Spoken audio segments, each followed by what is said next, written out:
Headline: Samson Mow claims Peter Todd was paid for OP return PR, published at 6:53 p.m. UTC, May 6, 2025. According to Samson Mow, someone paid a senior Bitcoin developer to write the year's most contentious code change request to eliminate OP returns data carrier limit from Bitcoin Core's default mempool. Rather than the idea emerging organically from a grassroots discussion among Bitcoin community members, Mow claims that pull request, PR, 32,359, was a corporate initiative from the start.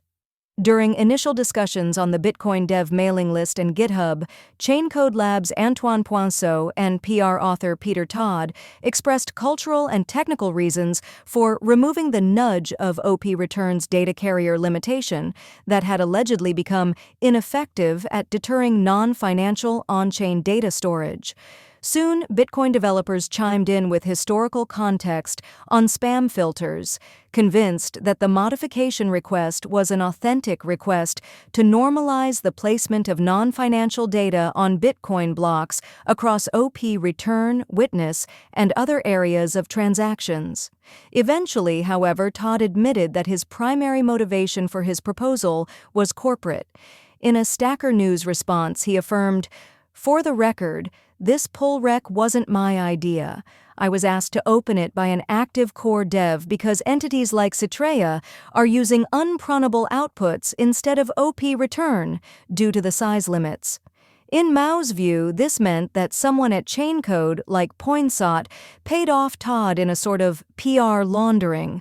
Poinceau responded to the accusation, denying that he personally paid Todd while claiming ignorance about other people at Chaincode. Did Chaincode pay Peter to open this PR? That sounds pretty surprising to me. Poinceau then fired back at Mow, calling him a desperate attention grabber who mistakenly thought his followers were that stupid to believe the accusation. Subheading: A revival of the Bitcoin OP return war. For context, this year's disagreement over non-financial data in Bitcoin's blockchain is a revival of its late 2010 OP return war. Indeed, nearly 15 years ago, Satoshi Nakamoto was starting to comment on arbitrary data publications into Bitcoin's blockchain. Conservatively, Satoshi introduced a restriction on transaction types, reflecting a preference for keeping the blockchain lean and focused on financial transactions. Satoshi suggested that projects requiring large data storage, such as BitDNS/Namecoin, should use a separate blockchain linked into Bitcoin's proof of work, rather than embedding all data on its main chain. Last week, a group of Chaincode and Brink developers tried to lift OP returns data carrier limit from approximately 80 to hundreds of thousands of bytes for Bitcoin Core's default mempool. They argued the change was no big deal, an unremarkable modernization for mempool filters that acknowledge the ease of storing non-financial data elsewhere on Bitcoin's ledger. Defending the 80-byte filter, a group of independent and NOTS node operators blamed the rushed, corporately influenced proposal of pushing Bitcoin down a slippery slope of tedious transaction validation and non-financial data storage. In their view, it was the first of 1,000 cuts and an obvious sabotage of Bitcoin's monetary network by spammers seeking to turn it into just another database. Subheading: Is PR 32,359 actually going to happen?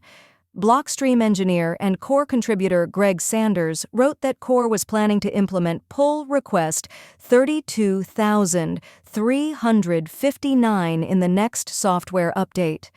Updates about the intention of Core maintainers are changing by the hour, and it's unclear whether the new software version will actually include the OP return data carrier modification. Votes and participation on the GitHub for the PR are locked. Dozens of developers voted for and against the proposal. Bitcoin full nodes running knots, signaling opposition to the PR, have come online to an all-time high for the year. GitHub administrators have censored the debate and fix. The filters continues to trend on social media as the debate continues. Many critics are blaming Core for accommodating corporate interests versus focusing on Bitcoin's development as a non-fiat monetary network. This recording is AI generated. Get more crypto news at protos.com.